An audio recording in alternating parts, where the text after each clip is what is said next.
How's it going, everybody? I'm Sam Lee, and welcome to Gaming Instincts. Another year, another blockbuster hit for Activision's Call of Duty franchise, with COD 2021 arriving in just a few months. Few games can match the steam and hype each year's COD generates, as well as the cash flow that follows. It is a series that can survive virtually anything the industry throws at it, whether it be a drastic change in setting, gameplay loop, or style. Even in the face of terrible press, with a trailer amassing one of the most skewed dislike to like ratios on YouTube, COD always emerges victorious, and with a fatter wallet in tow. Although the series continues to be a real cash cow, it has had its fair share of missteps amongst its releases.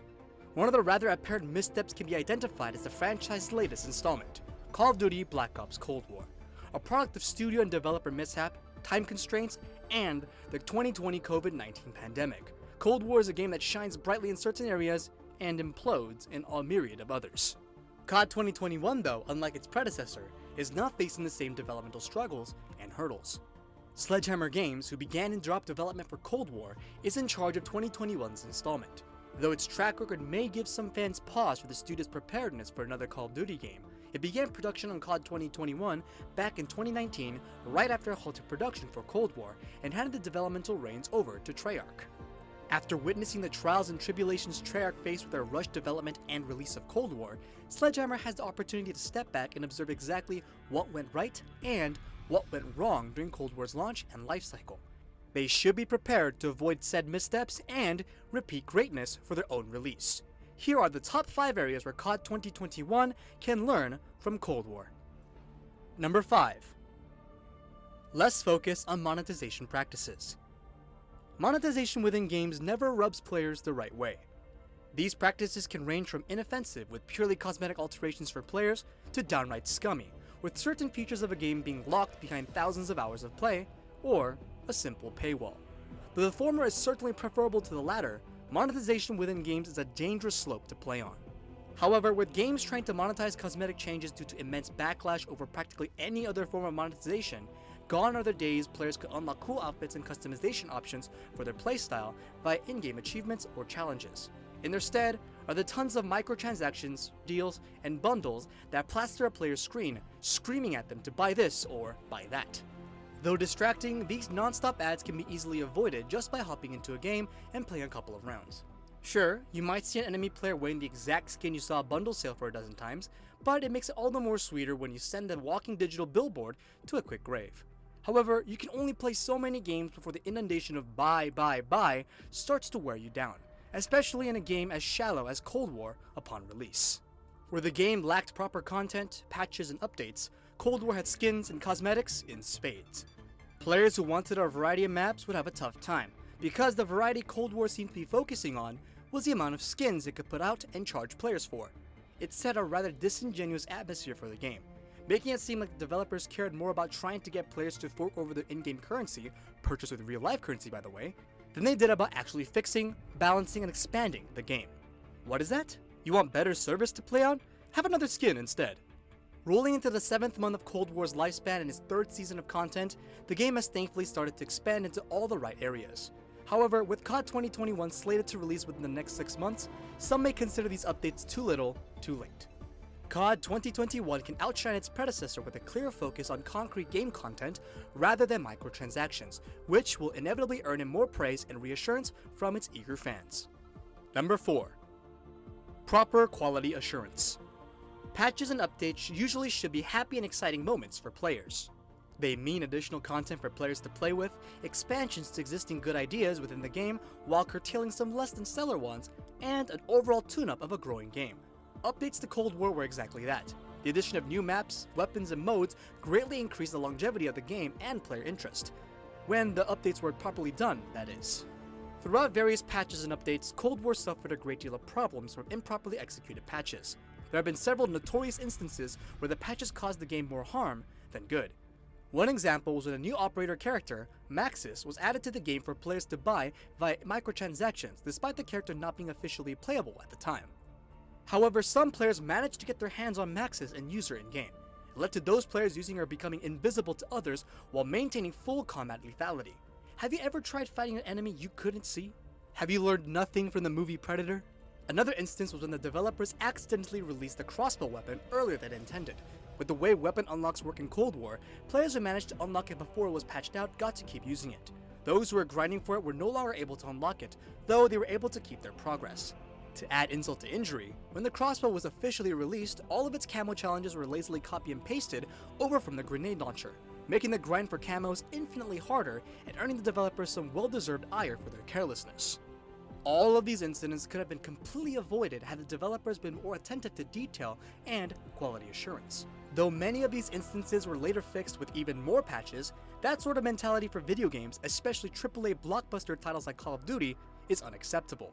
There should be a certain level of quality and professionalism in the handling and presentation of such games, where amateur tier accidents like these shouldn't be a possibility. Yes, mistakes can happen, but when they happen as frequently as they did in Cold War, a paying patron has every right to be upset.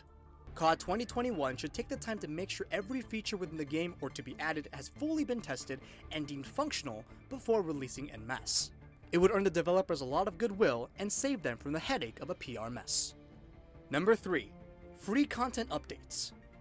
The free additional content Cold War promised and provided to its players can be interpreted in two ways. If the player is an optimist, they can see updates as a sign of the developer's willingness to go the extra mile and provide players with a fun, meaningful experience over a period of time until the next release. With the development history of Cold War in mind, said players could see what the developers are doing as a way to make up for how content-starved Cold War was at launch. If the player is a cynic and also aware of Cold War's troubled development, they know the content they're being drip-fed over the course of the next several months should have all been aspects the game should have come with at the start and should not be passed off as some act of goodwill by the developers. It's easy to make that comparison of Modern Warfare to Cold War when looking at the staggering differences in content at launch.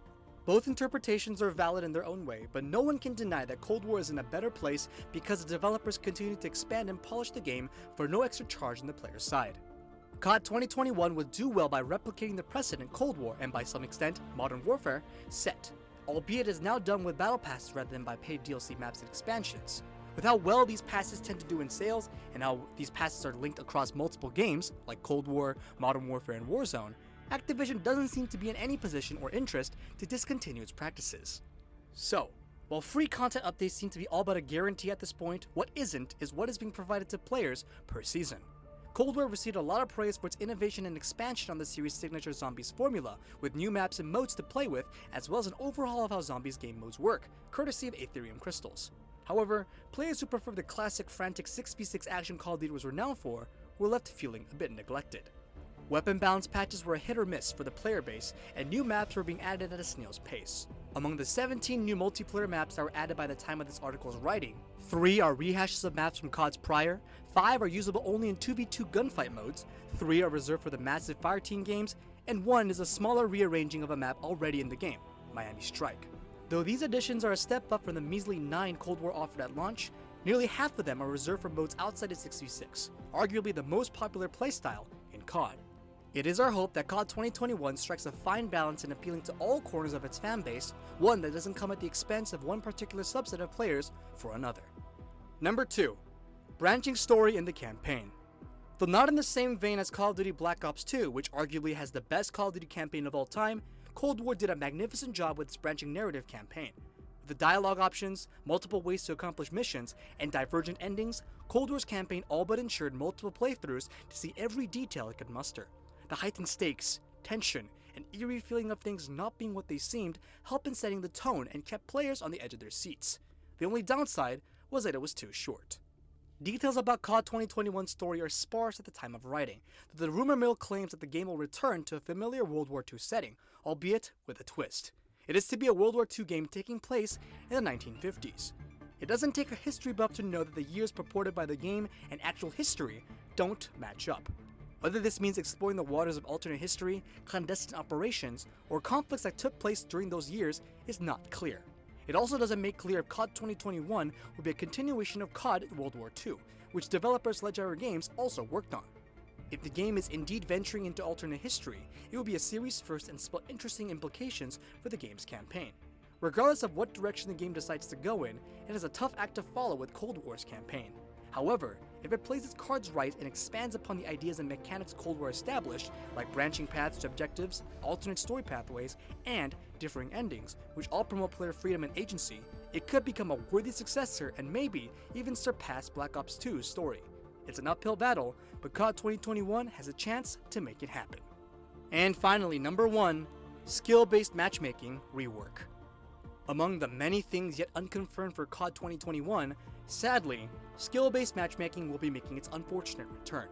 It will most likely come back in the same way it performs in Cold War, which is far from ideal. Though not explicitly detailed or explained by developers, Cold War's multiplayer matchmaking operates on certain calculations based on player performance, like kill-death ratio or overall score. Depending on player performance in-game, they're matched up with players who perform similarly, unable to stay in a single lobby for more than a match or two. On paper, this concept seems like a great way to promote competitively healthy matches and prevent lopsided slaughterfests. However, in practice, it fails on both fronts. Competitive games are a good indicator of refined matchmaking, as it proves that players are being matched appropriately. However, in a game like Call of Duty, all it means is a promotion of competitively toxic playstyles, like constant corner camping. No one wants to be on the receiving end of a camp fest, but because that is a viable strategy with little to no loss for the camper, it's either do or die. Matchmaking woes don't end there. Because of the undefined variable by which the game deems a player's skill level, it doesn't always match a player with people of similar skill level. Rather, it seems to match up players who perform statistically similar matches, regardless of actual skill. Many players have experienced being put into absolute sweatfest matches after performing decently in previous games, fighting against players that greatly exceed their own ability. And sometimes there's no sweatfest at all, just wholesale slaughter, with one team absolutely annihilating the other. This process creates a negatively repeating feedback loop, where players perform poorly, and are subsequently thrown into matches with other poorly performing players. Upon doing well again, they're put into games against players above their level, and proceed to get stomped, thus repeating the cycle. This style of play doesn't foster any player skill growth or tangible improvement because of the back and forth nature of every game. Because players cannot stay in the same lobby and face off against the same players consistently, they cannot attain consistency in game. The return of this dreaded feature doesn't bode well for the multiplayer landscape of COD 2021. The solution is not incredibly hard either.